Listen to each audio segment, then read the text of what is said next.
Welcome to Scoop World Order. It is Monday. We are in the +1 week of game week. Practice is already wrapped up for the day. A lot of stuff to break down. Ryan Day met with the media today. Jim Knowles met with the media today. They say a lot of words, but they really don't say much. But what did they really mean to say? And what do they not want to let on to the media? So we're going to break down some of the things that were said, some of the interesting nuggets that we saw. And is the quarterback derby actually over? And this is just a facade. It's going to be very interesting to see how this all shakes out leading up to the game. Will we see two quarterbacks week one? Easily could. With that being said, as always, thank you guys so much. We are growing. We've had explosive episodes the last couple of days and fantastic growth. We appreciate you guys so much tuning in. Again, we're bringing the goods, bringing the heat. The scrimmage report was money. It was right on the money. Quarterbacks both graded out as champions. Devin Brown was better. So there's a lot of stuff to break down, a lot of good stuff we've been bringing to you guys. So if you enjoy this content, please leave us a like, click subscribe, and click that little alert bell if you like our live content and you'd like to participate. So we appreciate you guys. Shout out where you guys are watching from. As always, I've seen New Albany, Ohio. I've seen Naples, Florida. I've seen people from all over the place. We appreciate all of you, and we love to see where you guys are tuning in from. That being said, I'm going to bring in my good friend at Nevada. About an hour and a half of press conferences between Ryan Day and Jim Knowles today.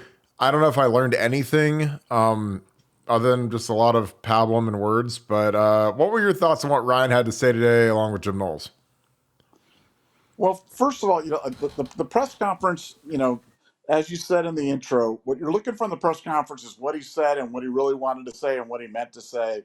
And sometimes you can discern things from it. Let's just break through the stuff that he said that isn't true. Okay. The quarterback room, we took a vote and it split 50-50 on the quarterback room. That's not true. Okay. No. Now, I understand why he said it. I would have said the same thing given the circumstances. I think it was the right thing to say, but he's not telling the truth. I think right now what you're seeing is even though they both had good scrimmages on Saturday, you're continuing to see the separation of Devin Brown, the emergence of Devin Brown.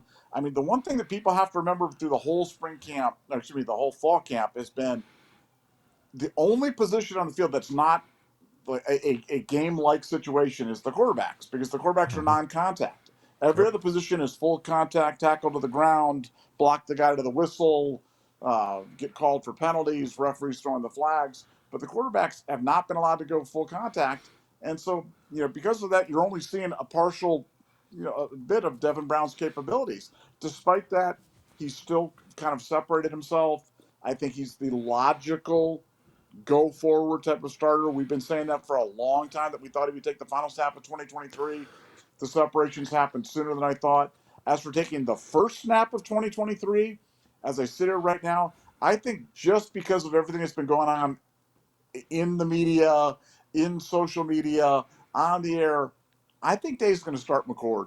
I think Dave's going to start McCord just to kind of say, hey, he's our starting quarterback and Devin Brown's going to have to take it. I really think that's how that's going to play out. Could be wrong, but watch me say that, and tomorrow he announces that Devin Brown's going to. But I really think the way he's going to do it is McCord's going to take the first series. Devin will take series, 3 and 4 or whatever it is. They're both going to play a lot through the first two games. I think by the third game, they'll really settle on a starter with the objective of giving him the majority of the snaps before they go into the Notre Dame game in Game 4. And I think when they do that, I think it'll be Devin Brown that's running around back there. And but he's going to have to prove it on the field. He's going to have to prove it on the field. He's going to have to prove it when the bullets are flying. He's going to have to prove it when it's full contact, tackle to the ground. And I think that's actually going to enhance what he does best, which is his escapability, his presence in the pocket, and his mobility. And I think that's why he's going to be the quarterback going forward.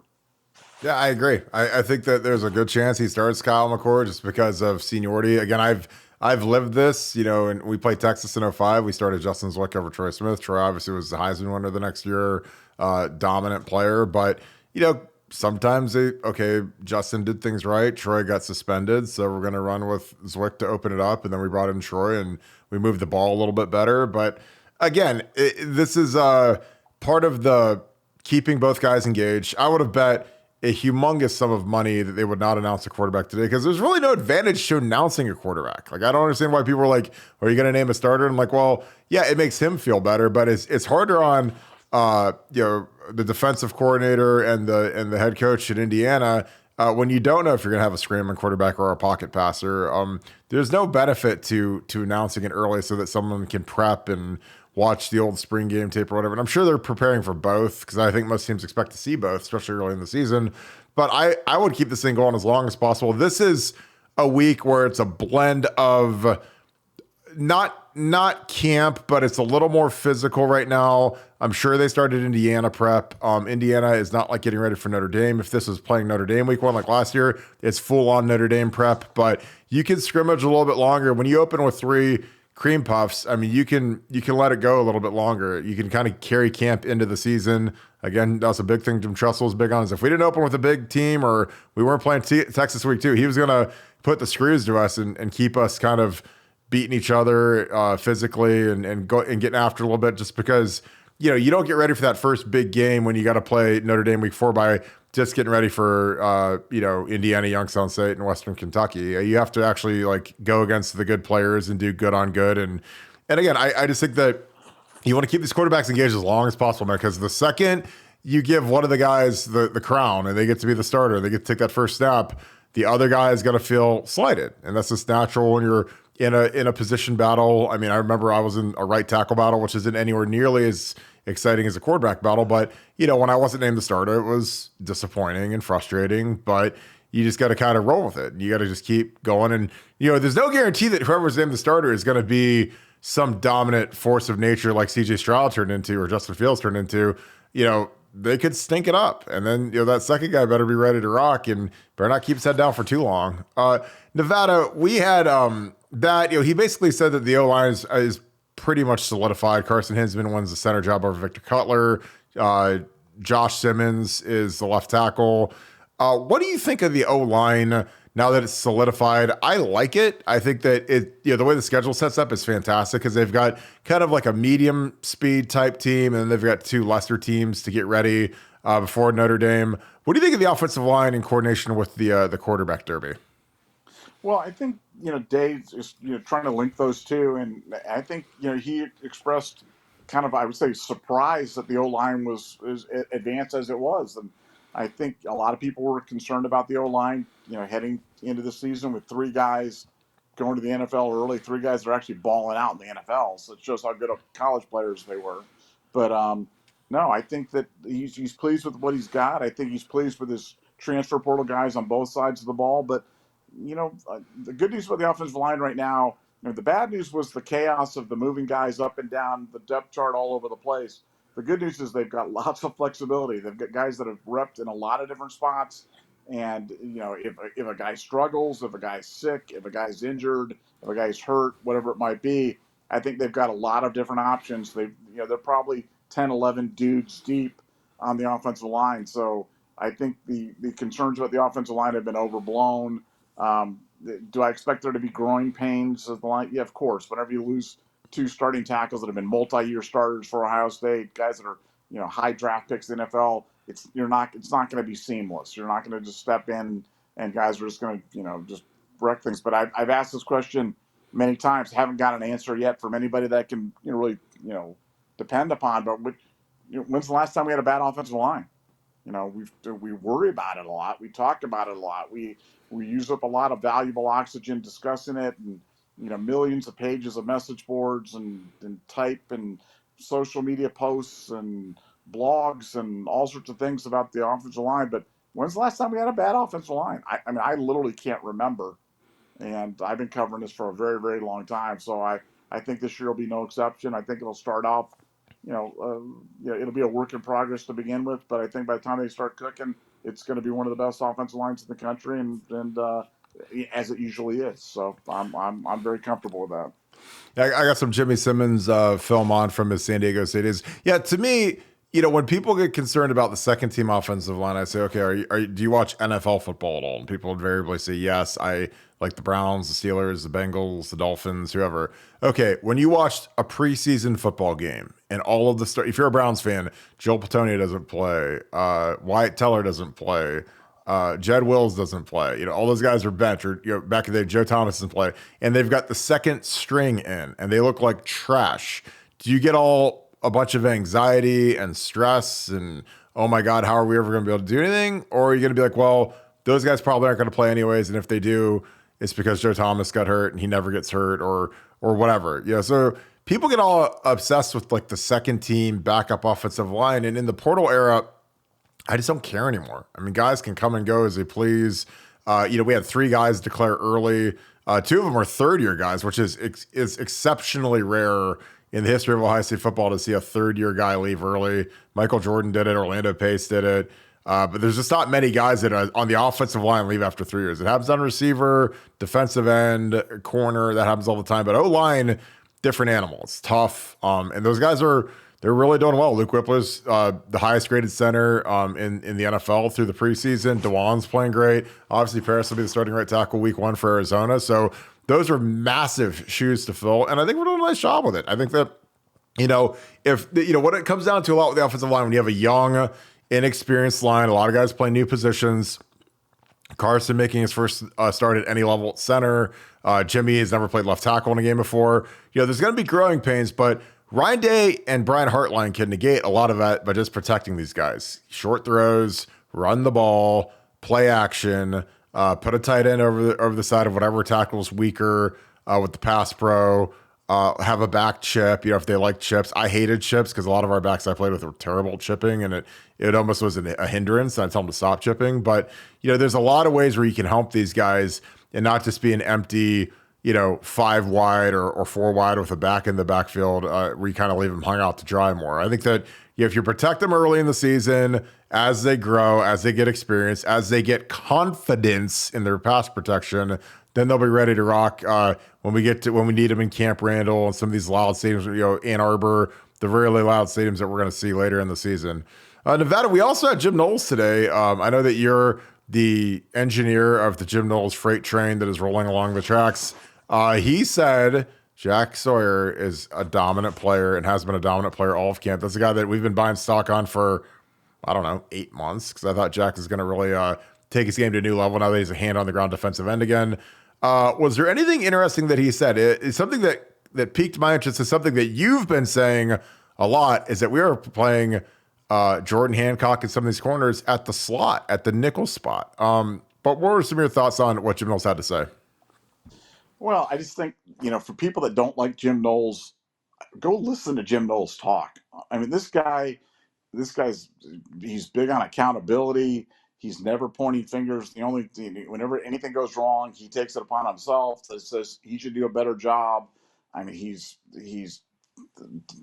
credentialed. He's smart. He's responsible. He knows what he's talking about, and they have a plan. And it's so funny. What I liked was they were talking about how they were going to use Sonny Styles, and it's exactly what we've talked about. Because it's kind of a combination. I think he was calling it the slice or the whatever word he was using for it, but it's like a combination of what's that? The strike. The strike. Yeah, that's what it was. It was like a Yes. combination of the Sam and the safety and a corner that's what I'm like, guys, just don't get caught up on terminology right now because it doesn't matter. It's about situational awareness, getting the best guys on the field. And he's got a lot of guys that can play. He's got a lot of guys that give him flexibility, and having guys like Sonny, having guys like Davison, who are, cover slot guy, Jordan Hancock, guy that can go in slot as well. That's what the defense is predicated upon. So don't get caught up on it. He did talk about the dreaded jack position and talked about C.J. Hicks and how he likes C.J. Hicks in the jack position. So I'm sure we're going to hate the jack position as long as anything bad happens when he's out there. But when something good happens, we're going to love it. And yes, I am absolutely the conductor of the Jim Knowles train. I'm saving a spot for everybody. I see every day more guys are jumping on the bandwagon with me, but I just want everybody to know that I will save a spot for everybody on the bandwagon. because you're all going to be on it by the end of the year. The defense is going to be an absolute force of nature this year in 2023, and Knowles, the $2 million man, is going to be deserving some of the credit. I know we're going to deflect. We're going to say the credit's because we played bad teams, or the guys are veterans, or with this thing I could even just coordinate it. But for whatever reason, the defense is going to be great in 2023, and I'm sure glad we have Jim Knowles as our coordinator, and he was impressive today. Very, very impressive. Yeah, I got some Davison film on Elvis because I love watching his movements. Because I think Davison's a guy that might be probably the most underrated guy on the entire team because he literally is a guy that's raised the level of that entire corner room. Those guys are competitive.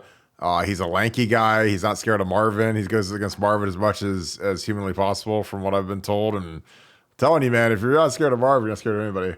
I got a super chat. This pop up.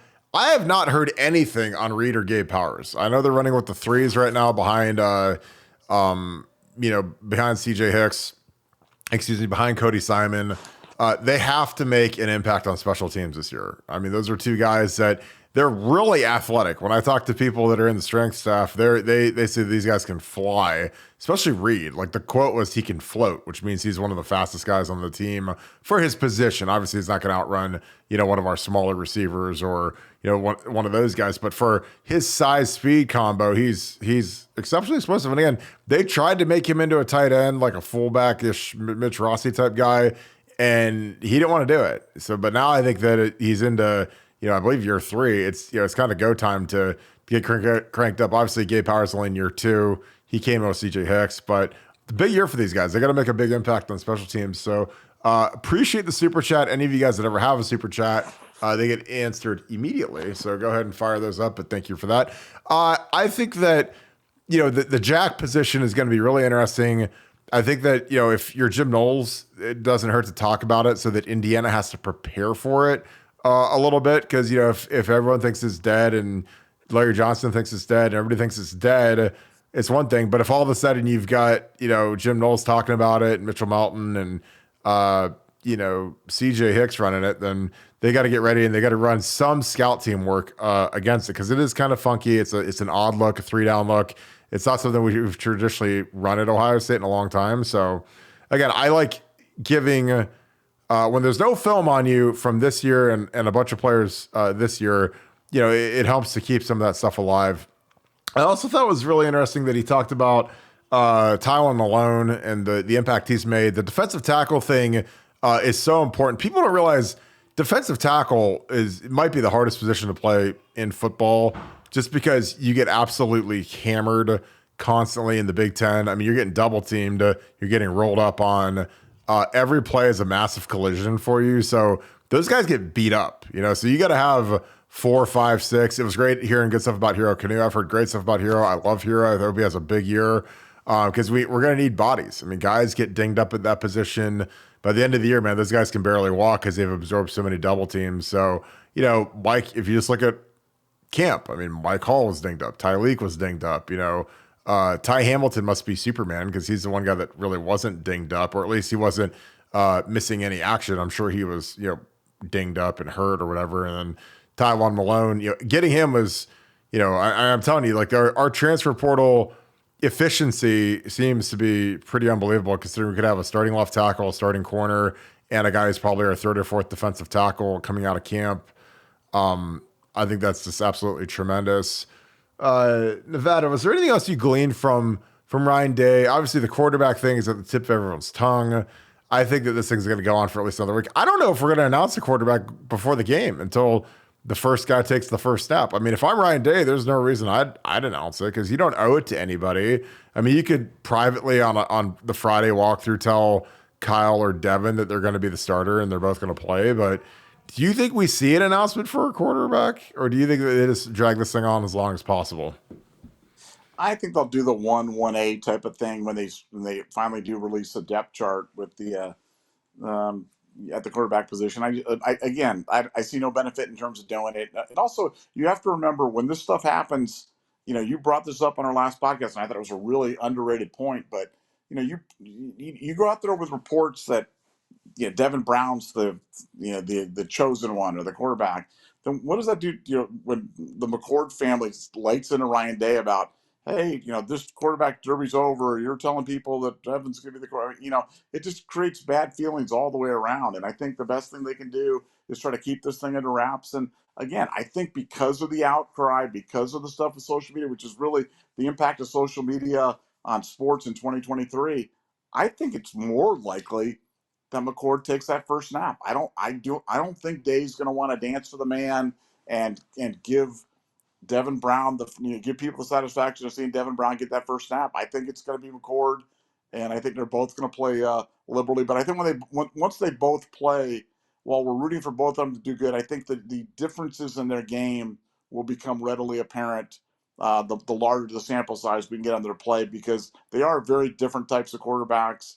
And but we'll see. I mean, we say this, and Devin Brown could go out and throw 3 pick sixes, and McCord throws 5 touchdown passes, and all of a sudden everybody's all aboard the McCord train. So I guess that's the way it goes, being an Ohio State fan. I agree. I think that the easy thing to do is to start McCord. I mean, he started a game already. He's a year older. If it's all even, I think you usually go with the older guy just because of the experience factor. He started again. It's only one game, and it was only against Akron. It's only in 2021, which seems like an eternity ago. But I think that's the easier thing to do. But I also think that when you put them both on the field and you see who moves the chains better, who does the offensive line like blocking for better, I just think that the athletic guy is the way to go.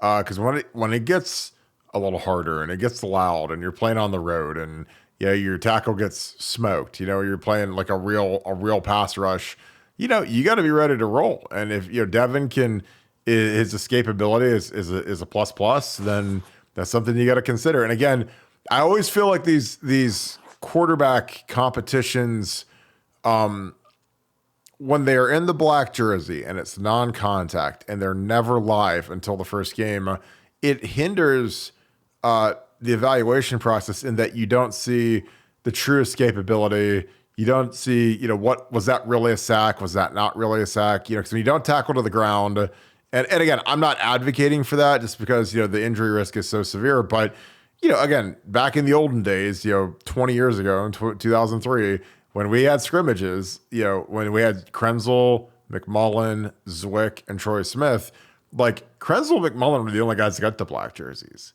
The 2 young guys that were redshirt freshmen were both live. So, if a guy was running, he was really running. And if a guy was sacked, he was really sacked. And again, when you live in this era of touch sacks and, he would have been sacked or stay off the quarterback, you don't get that real picture. And again, I know the pendulum can swing both ways because obviously you don't want to get Devin Brown or Kyle McCord injured.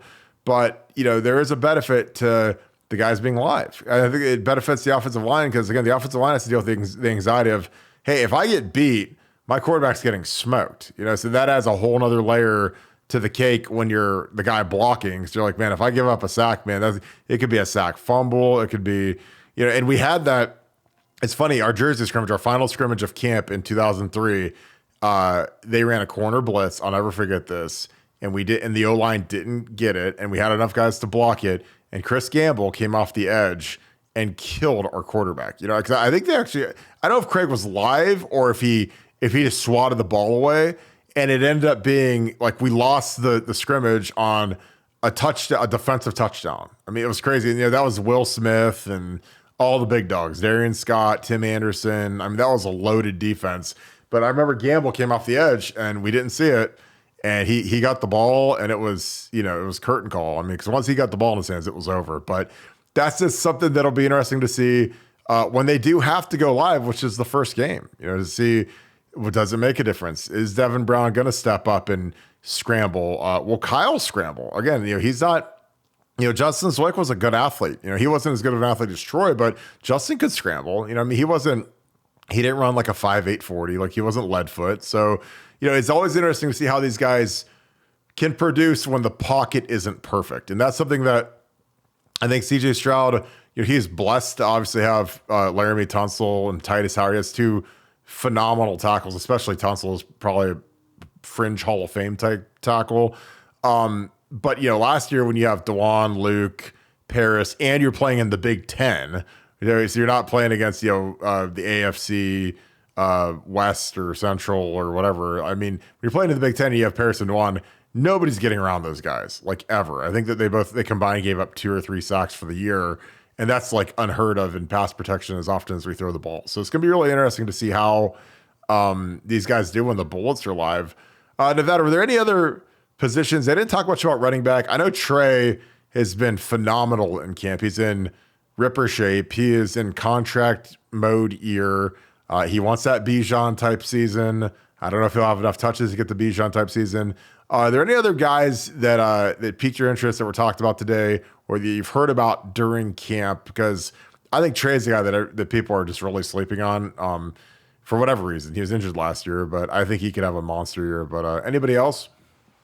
Well, one guy that doesn't get nearly enough run is one of our captains, Xavier Johnson. You know what I'm saying? Yeah. I mean, X-Man. I mean, this guy, first of all, there's not a better story in football. I mean, let's forget Rudy and all his useless one play that he got on where he ran in behind Gene Smith and fell under the quarterback's legs or something like that. I mean, this guy can actually play. And, it's a situation where he's a captain, he's a contributor, he's a great athlete, he's a Swiss Army knife, can play just about anywhere on the field on the offensive side of the ball. And doesn't get nearly enough attention, but it's a great story. And when you talk about college football and you talk about, the professionalization of college football and everything that we love about Ohio State football, Xavier Johnson is what we love about college football. And that's a story that I don't think's got enough run.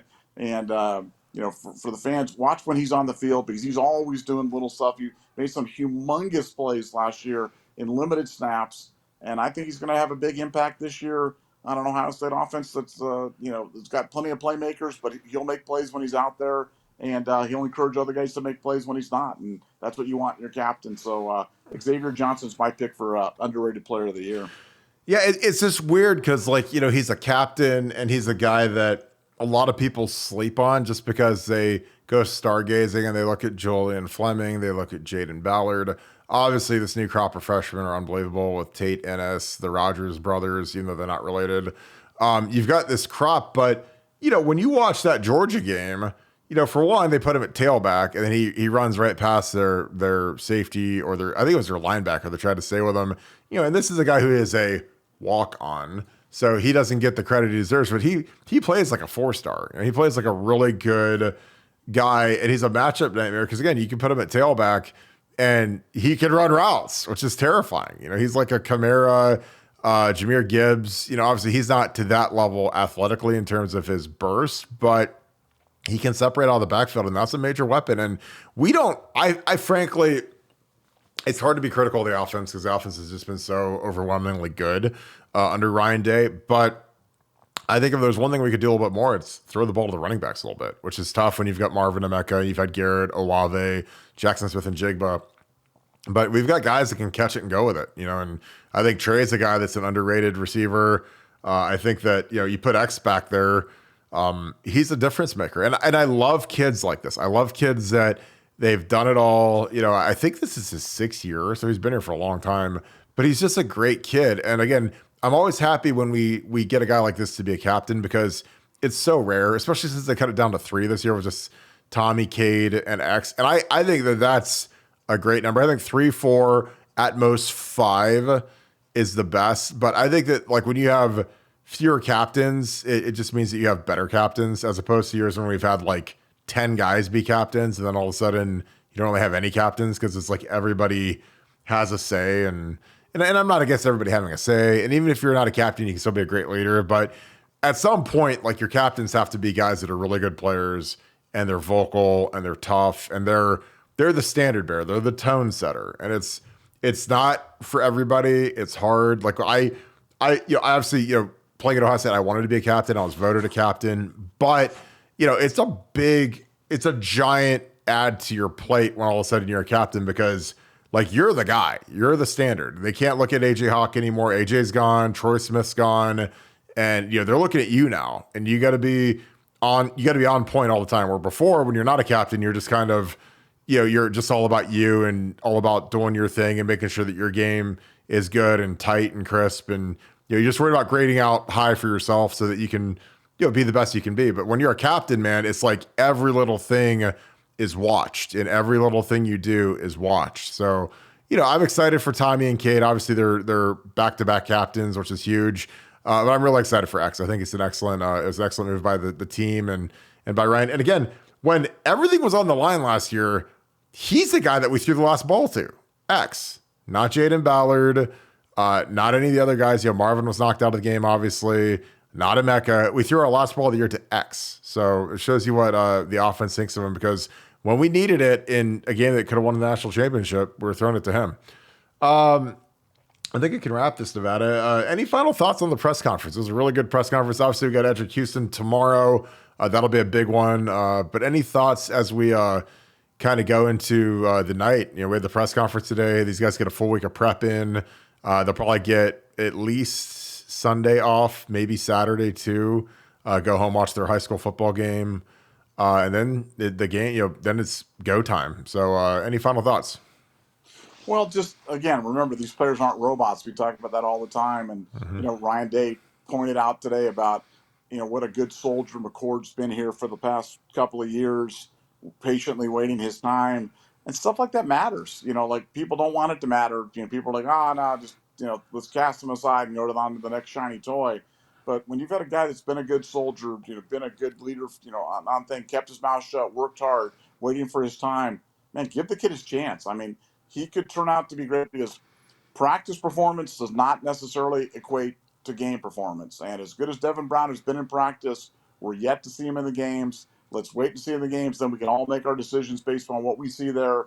But I think, him talking about, singling out Kyle for that attention and talking about how important and how he's waited his time, I think that's just an important reminder to everybody to take a step back and take a deep breath and remember, these are young men. These aren't robots. These aren't just names and numbers on Madden. These are real guys with feelings, and that stuff matters.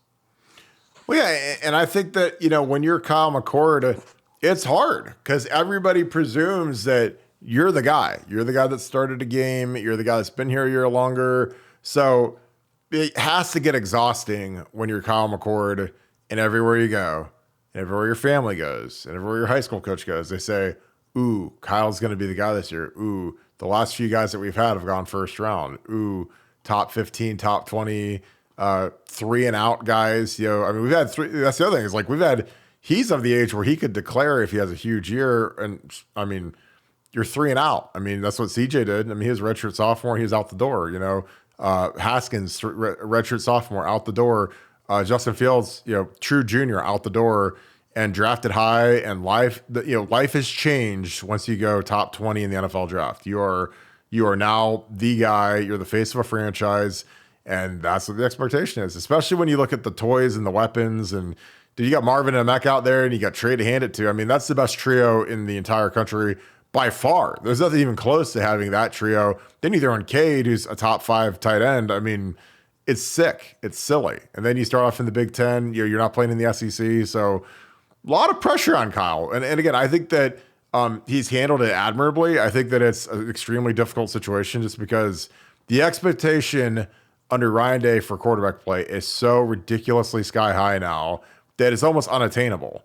And by some miracle of God, CJ Stroud was able to match Haskins and Fields. And a lot of it is, tremendous player, but the system is tremendous. I think the wide receiver development is tremendous. I think that the offensive line has been tremendous. You look at how many All-Americans we've had, how many draft picks we've had, Paris Johnson, DeJuan, Thayer, Nick Petit, Wyatt Davis, Josh Myers. It has been just an absolute landslide of talent on that O-line. And people, for whatever reason, don't talk about that enough. But, we've had a platinum era of offensive line play for the last 5-6 years. So, we might have had a year where it might have slipped a little bit, but overall, we've been a top 5, top 10 O-line for, really since 19. There might have been one year where we might have dropped back a little bit, but my God, you look at where these guys are getting drafted and how many first-team All-Americans we've had. It's been pretty good.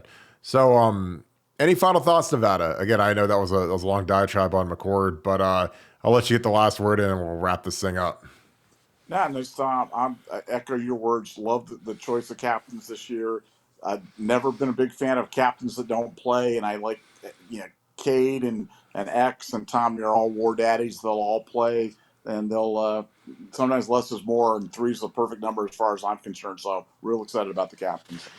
Yeah, and again, I think that's something that's a great thing you touch on, that it's hard to say because, when we've elected some kids in the past that maybe going into the season thought they'd have a bigger role, then they don't end up playing. And, it hurts even worse when some of these kids are juniors and then their senior years, they're not elected captain because it turns out they aren't, they're not up to the par that they thought they would be or whatever. Like, it's hard when you're, like the guy I can think of always is Todd. Like Todd Beckham was a captain in 08. He gets benched after like week 2.